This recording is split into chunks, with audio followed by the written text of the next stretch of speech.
आप सभी का स्वागत है स्टडी 24 उदयपुर में। आज के इस वीडियो में हम बुद्धि लब्धि क्या होती हैं, बुद्धि को मापने के जो विभिन्न टेस्ट हैं वो कौन कौन से हैं और बुद्धि मापन के कौन कौन से प्रकार होते हैं, आज के इस वीडियो में हम इस टॉपिक के ऊपर डिस्कस करेंगे। तो चलिए स्टार्ट करते हैं।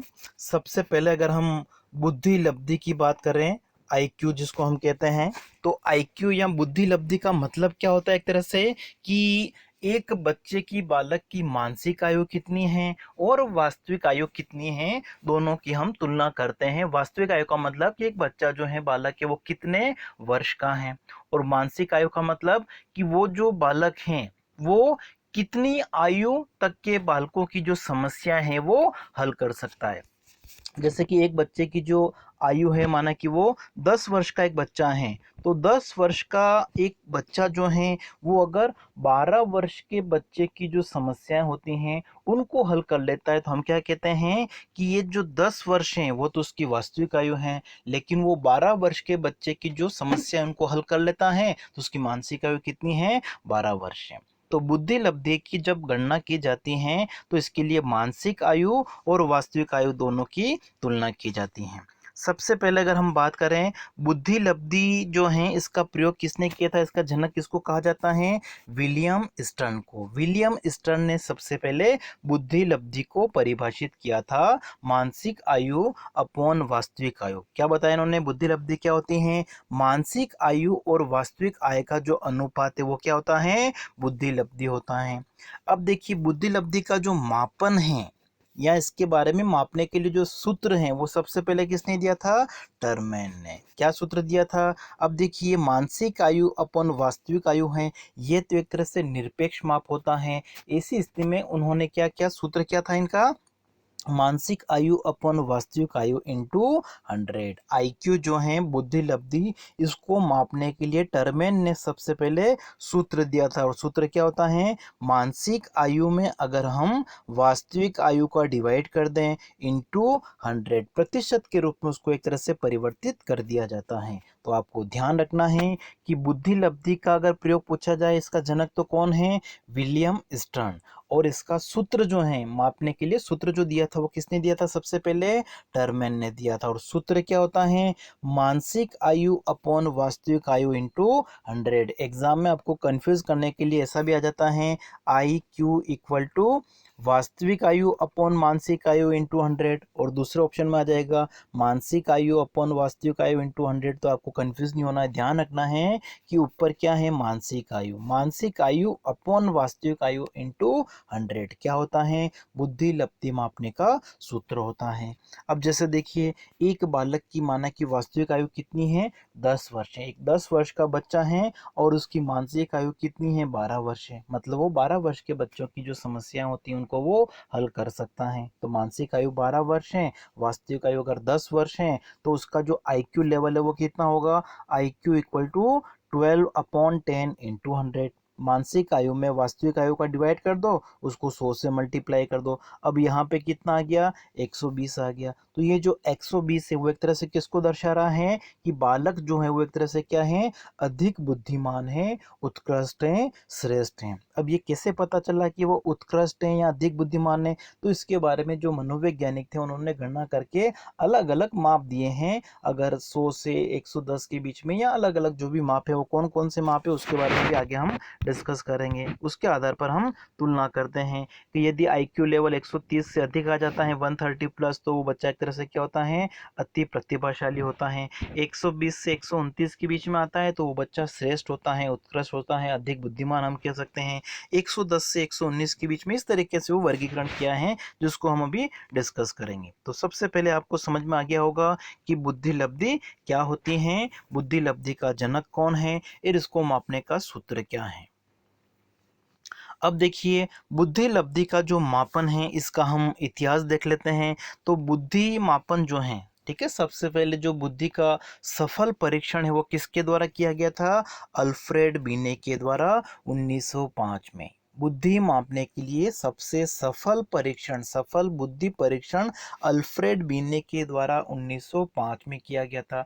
इसलिए देखिए, बुद्धि जो मापी जाती है उसको तीन भागों में हम विभाजित कर सकते हैं। एक तो अल्फ्रेड बीने के जो टेस्ट थे 1905 से लेकर 1911 तक की अवधि में, एक तो ये हो गया हमारा। इससे पहले की जो टाइम है 1905 से पहले का दूसरा वर्गीकरण हमारा ये हो गया। और एक अल्फ्रेड बिने के बाद में, मतलब 1911 के बाद में। तो बुद्धि मापने के जो स्वरूप हैं, काल हैं, उसको हम तीन भागों में विभाजित कर सकते हैं।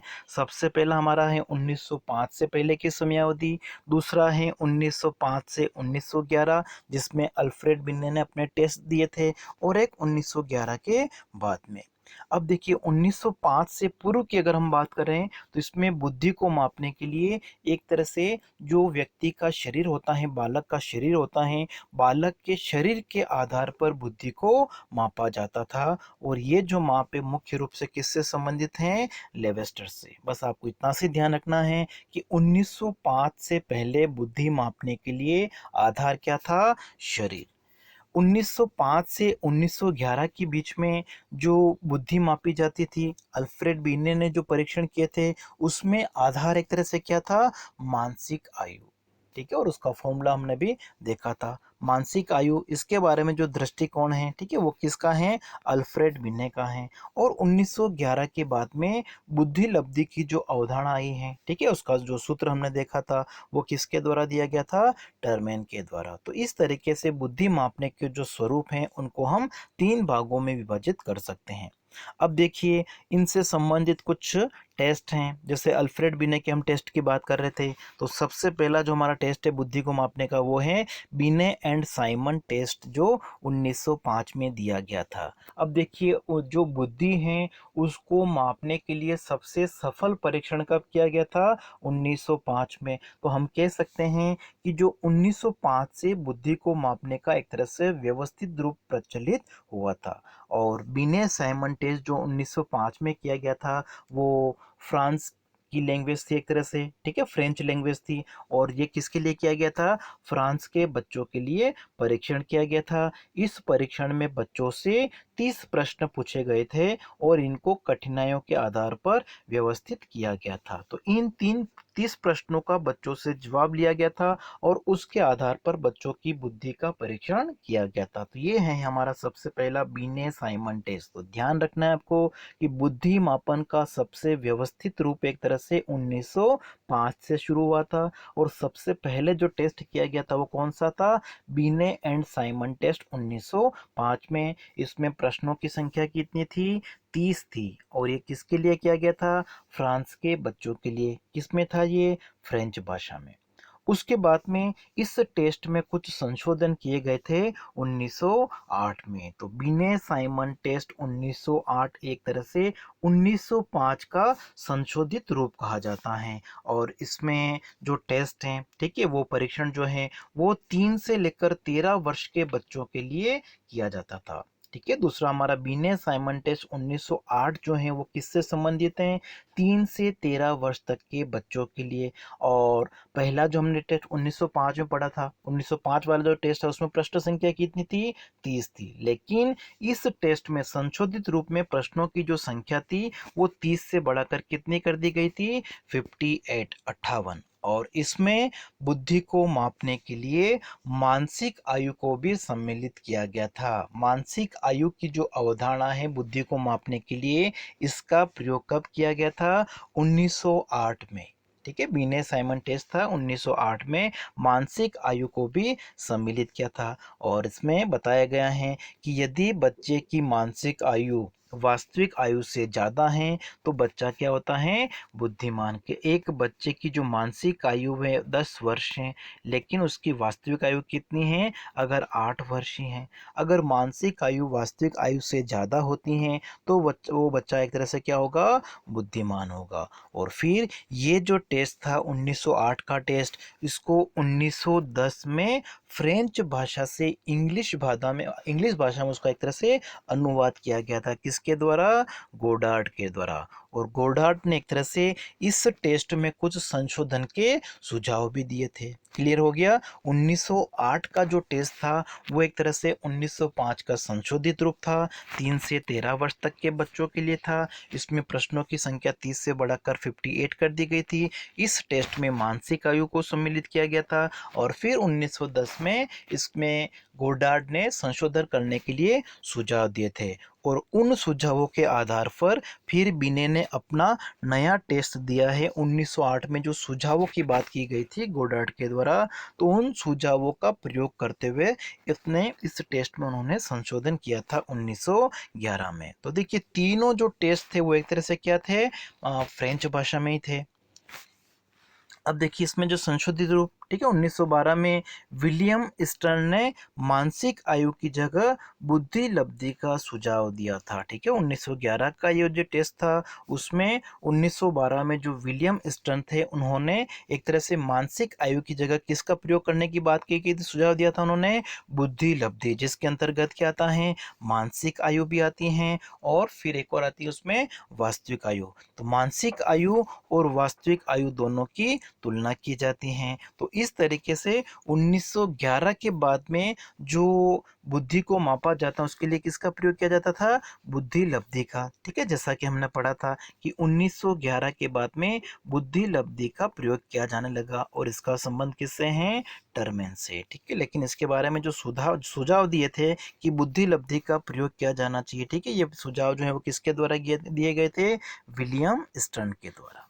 ठीक है, उन्होंने बताया कि मानसिक आयु की जगह हमको किसका प्रयोग करना चाहिए? बुद्धि लब्धि का। और बुद्धि लब्धि क्या होती है? मानसिक आयु अपॉन वास्तविक आयु इंटू 100। नेक्स्ट हमारा है स्टैनफोर्ड बीने परीक्षण।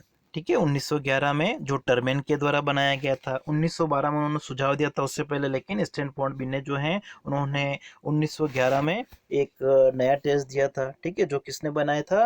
टर्मेन ने। टर्मेन कौन थे?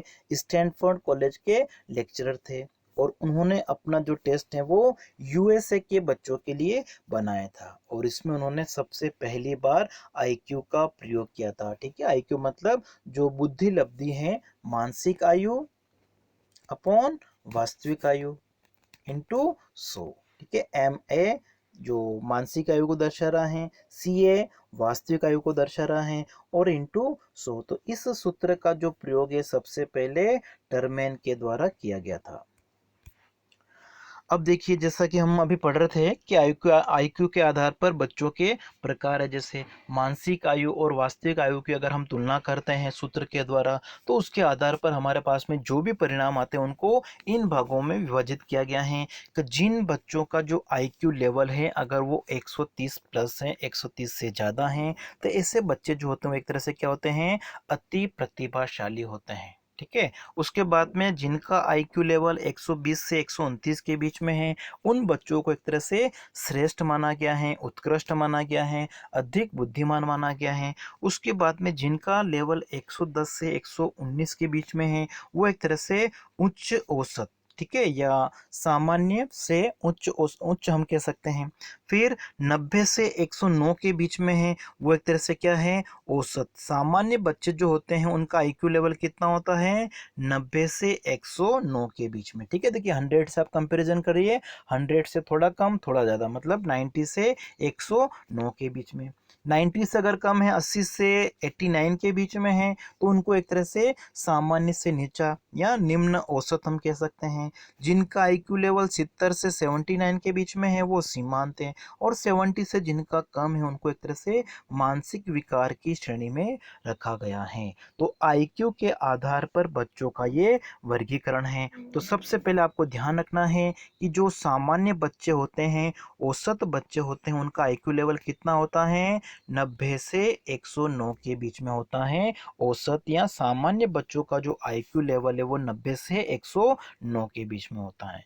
फिर 109 से ज़्यादा मतलब 110 से 119 हो गया, फिर 120 से 129 हो गया और फिर 130 से 100 मतलब ज़्यादा जो भी हैं। ठीक है, 130 से अधिक जो भी आ रहा है, और कम जो है वो 80 से 89 है, 70 से 79 है, 70 से कम है। बाद में जैसे 70 से कम में भी अलग अलग वर्गीकरण किए गए हैं, ठीक है, लेकिन यहाँ पर हम इनको नहीं देख रहे हैं, केवल इतना सा। अब देखिए, विश्व में जो कुल जनसंख्या है उसका अगर हम प्रतिशत देखें इस आईक्यू लेवल के आधार पर, तो जो 130 प्लस हैं और जो 70 से कम है उनका जो प्रतिशत है वो कितना है, 2.2%। विश्व में ऐसे बच्चे जिनका आईक्यू लेवल 130 से ज़्यादा है वो कितने हैं, 2.2% हैं, और जिनका आईक्यू लेवल 70 से कम है वो भी कितने हैं, 2.2% ही हैं। इसी तरीके से जिन बच्चों का आईक्यू लेवल श्रेष्ठ है, मतलब 120 से 129 के बीच में है, या फिर सीमांत हैं, ठीक है, जो हमारा सामान्य था उससे बहुत नीचा है, तो इनका जो प्रतिशत वो भी कितना है, 6.67% है, ठीक है। जो सीमांत बच्चे हैं या फिर जो श्रेष्ठ बच्चे हैं वो विश्व की कुल जनसंख्या में अपना कितना हिस्सा रखते हैं, 6.7%। इसी तरीके से जिनका बुद्धि लेवल कितना है, 110 से 119 के बीच में है, या फिर 80 से 89 के बीच में है, इन दोनों का जो प्रतिशत है वो भी कितना है, विश्व की कुल जनसंख्या में 16.1%। और सबसे ज़्यादा जो बच्चे हैं वो किस कैटेगरी में आते हैं, किस आईक्यू लेवल में आते हैं, सामान्य या औसत वाली में, ठीक है, 90 से 109 के बीच में। तो ये आपको ध्यान रखना है कि विश्व में कुल जनसंख्या का सबसे अधिक भाग जो है वो किस आईक्यू लेवल में आता है, सामान्य, औसत हम कह सकते हैं 90 से 109 के बीच में। अब देखिए, बुद्धि मापने के लिए दो परीक्षण और हम देखेंगे। एक तो है आर्मी अल्फा परीक्षण है, जो एक तरह से शाब्दिक बुद्धि परीक्षण है, मतलब इसमें बुद्धि का परीक्षण करने के लिए शब्दों का प्रयोग किया जाता है, जो पढ़े लिखे लोग हैं उनसे संबंधित होता है, ठीक है। आर्मी अल्फा परीक्षण जो है वो पढ़े लिखे लोगों से संबंधित हैं, और इसका जो प्रयोग है, इस परीक्षण का जो प्रयोग है वो अमेरिका में किया गया था प्रथम विश्व युद्ध के समय। तो आर्मी अल्फा परीक्षण शाब्दिक बुद्धि परीक्षण, आपको एक ध्यान रखना है, शाब्दिक बुद्धि है इसका मतलब ये पढ़े लिखे लोगों से संबंधित हैं, और इसका जो प्रयोग है सबसे पहले कब किया गया था, अमेरिका में, और कब किया गया था, प्रथम विश्व युद्ध के समय। इसी तरीके से जो दूसरा परीक्षण वो है आर्मी बीटा परीक्षण। अब देखिए, आर्मी अल्फा परीक्षण पढ़े लिखे लोगों के लिए है, लेकिन जो बीटा परीक्षण है वो पढ़े लिखे लोगों के लिए भी हैं, और जो अनपढ़ लोग हैं जो पढ़ नहीं सकते उनके लिए भी हैं। अब जो लोग पढ़ नहीं सकते हैं तो उनके लिए किसका प्रयोग करेंगे, शब्दों का प्रयोग तो नहीं किया जा सकता है, ठीक है, इसलिए हम संकेतक जो होते हैं उनका प्रयोग करते हैं सामान्यतः, इसलिए इसको एक तरह से क्या कहा जाता है, अशाब्दिक परीक्षण किया जाता है। और ये परीक्षण जो है वो भी सबसे पहले कब किया गया था, कहाँ किया गया था, अमेरिका में, और कब किया गया था, द्वितीय विश्व युद्ध के समय। तो ये दो प्रकार के जो परीक्षण है वो भी आपको ध्यान रखने हैं, इससे संबंध भी एग्जाम में क्वेश्चंस आते रहते हैं कि आर्मी अल्फा परीक्षण किस प्रकार का परीक्षण है, शाब्दिक बुद्धि परीक्षण है। अशाब्दिक कौन सा है, आर्मी बीटा परीक्षण। ये दोनों परीक्षण सर्वप्रथम कब किए गए थे, मतलब अमेरिका में किए गए थे, और कब किए गए थे, ये प्रथम विश्व युद्ध के समय, ये द्वितीय विश्व युद्ध के समय। इनका संबंध किससे है, पढ़े लिखे लोगों से है, और इसका संबंध किससे है, पढ़े लिखे से भी है, साथ साथ में अनपढ़ लोगों के लिए भी है। अब देखिए, बुद्धि मापन के हम प्रकार देखते हैं कि बुद्धि को किस प्रकार से मापा जाता है। तो देखिए, बुद्धि मापने के मुख्य रूप से दो भागों में इनको हम बांट सकते हैं, बुद्धि मापन के प्रकार को। सबसे पहला हमारा होता है व्यक्तिगत बुद्धि मापन, जिसमें एक एक बालक की बुद्धि का मापन किया जाता है। और सामूहिक बुद्धि मापन मतलब जितने भी बच्चे हैं ग्रुप में, उन सब बच्चों का एक साथ अगर बुद्धि मापन किया जाता है, तो बुद्धि मापन के आधार पर हम दो प्रकार इसके बता सकते हैं, व्यक्तिगत और सामूहिक। सबसे पहले अगर हम व्यक्तिगत की बात करें कि एक एक बच्चे का आईक्यू लेवल अगर हमको माप करना है, तो इसके लिए क्या किया जाता है, मौखिक। जैसा कि हम देखते हैं कि बच्चे जैसे पढ़ाई करते हैं, उनका जो ओरल टेस्ट होता है, एक एक बच्चे को बुलाकर क्वेश्चंस पूछे जाते हैं। तो ये जो मौखिक परीक्षा होती है, ये एक तरह से किससे संबंधित है, व्यक्तिगत। लेकिन जब हम सामूहिक बुद्धि परीक्षण की बात करते हैं, कि हम देखते हैं कि बच्चों के जो हाफ ईयरली एग्जाम होते हैं, ईयरली एग्जाम होते हैं, उसमें एक तरह से क्या होता है, सब बच्चों का जो एग्जाम है वो एक साथ होता है। लिखित परीक्षा जो होती है एक तरह से रिटन टेस्ट जो होता है, इसका मतलब सामूहिक बुद्धि परीक्षण जो है उसको मापने के लिए लिखित दृष्टिकोण का प्रयोग किया जाता है। लिखित परीक्षा की जो हम बात करते हैं वो सामूहिक बुद्धि से संबंधित है। मौखिक परीक्षा जो ओरल टेस्ट होता है कि एक बच्चे को बुलाकर पूछा जाता है, वो एक तरह से कौन सा हो गया, व्यक्तिगत बुद्धि मापन हो गया। मौखिक जो होता है व्यक्तिगत, उसकी कोई एक सीमा नहीं होती है, ठीक है। जो इंटरव्यू लेने वाला होता है, जो क्वेश्चंस पूछने वाला होता है, उसके ऊपर डिपेंड करता है कि वो बच्चे को ज़्यादा क्वेश्चन पूछे या कम पूछे। लेकिन इसमें जो समय सीमा होती है सामयिक में, वो एक तरह से क्या होती है, निश्चित होती हैं। कि हाफ ईयरली एग्जाम आप दे रहे हैं तो उसका एक टाइम फिक्स होता है कि 3 घंटे 3.5 घंटे जो भी टाइम होता है वो एक समय सीमा निश्चित होती है। सभी बच्चों को समान समय दिए सीमा जो है वो एक तरह से दी जाती हैं।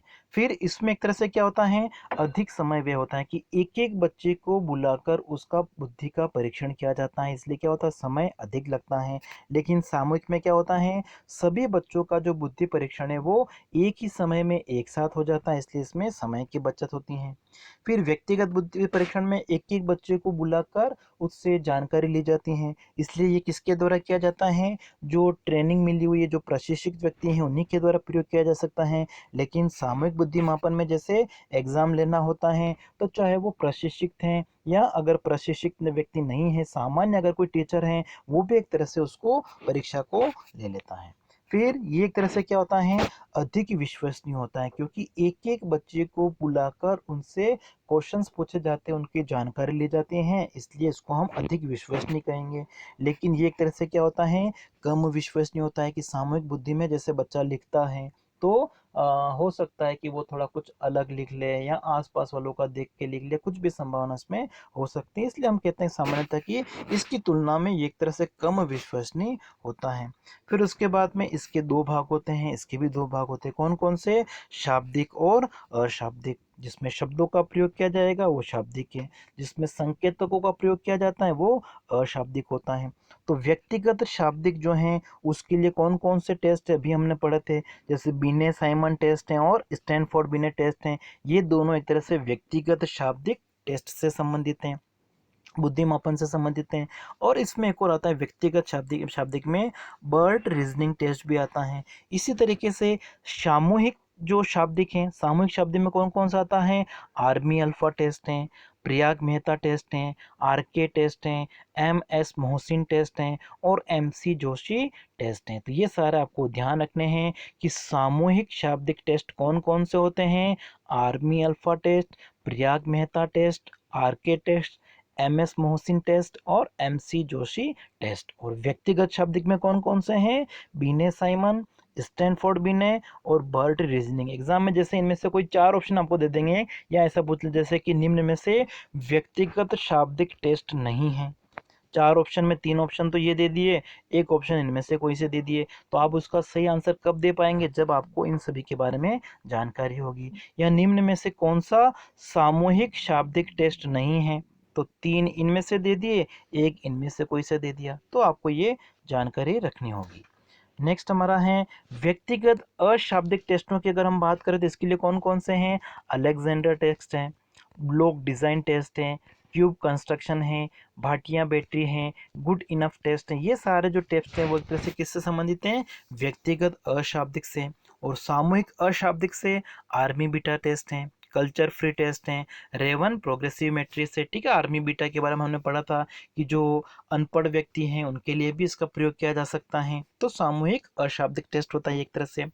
अब देखिए बुद्धि वेस्टलर बुद्धि परीक्षण, और डी वेस्टलर बुद्धि परीक्षण में 3 टेस्ट दिए गए हैं जो व्यक्तिगत शाब्दिक और व्यक्तिगत अशाब्दिक दोनों का सम्मिलित योग है। सबसे पहला जो टेस्ट वो है WAIS, ठीक है, वेस्टलर एडल्ट इंटेलिजेंस टेस्ट, जो कब दिया गया था, 1939 में। ये एक तरह से जो वयस्क होते हैं उनसे संबंधित है, ठीक है। वयस्क का मतलब जिनकी आयु कितनी है, 16 से लेकर 64 वर्ष के बच्चे हैं, जो व्यक्ति 16 से लेकर 64 वर्ष की आयु के अंतर्गत आते हैं, उनके लिए टेस्ट दिया गया था, कौन सा, WAIS, ठीक है। एक का मतलब जिसमें किससे हैं, एडल्ट से हैं, वयस्कों से है, और एक का दिया गया था 1939 में। उसके 10 वर्ष बाद में एक और टेस्ट दिया गया था WIS, क्योंकि देखिए ये किसके लिए था, केवल 16 से लेकर 64 वर्ष की जो आयु के व्यक्ति हैं उन्हीं के लिए था। इसलिए 1949 में 6 से लेकर 16 वर्ष तक के जो बच्चे होते हैं उनकी जो बुद्धि है उसको मापने के लिए भी इन्होंने टेस्ट दिया था 1949 में। वो क्या था? WIS, Wechsler intelligence test for children, ये बच्चों के लिए था। और फिर उसके बाद में 1967 में एक और टेस्ट दिया था WPPSI, जो 0 से लेकर 6 वर्ष तक की आयु के बच्चों के लिए था। और उसका पूरा नाम क्या है वो भी आपको ध्यान रखना है, Wechsler preschool and primary scale of intelligence. ठीक है, इस एग्जाम में जैसे इसके पूरे नाम भी पूछ सकते हैं कि WAIS का पूरा नाम क्या है, WIS का पूरा नाम क्या है, WPPSI का पूरा नाम क्या है, तो पूरा नाम जो है वो भी आपको ध्यान रखना है। तो डी वेस्टलर ने बुद्धि के 3 टेस्ट दिए थे, 3 परीक्षण दिए थे, एक 0 से लेकर 6 वर्ष तक की आयु के बच्चों के लिए जिसको WPPSI कहते हैं, 6 से लेकर 16 वर्ष तक के बच्चों के लिए WIS परीक्षण था, और 16 से लेकर 64 वर्ष तक की आयु के वर्ग के लिए WAIS टेस्ट था। तो ये हो गया आज का हमारा टॉपिक।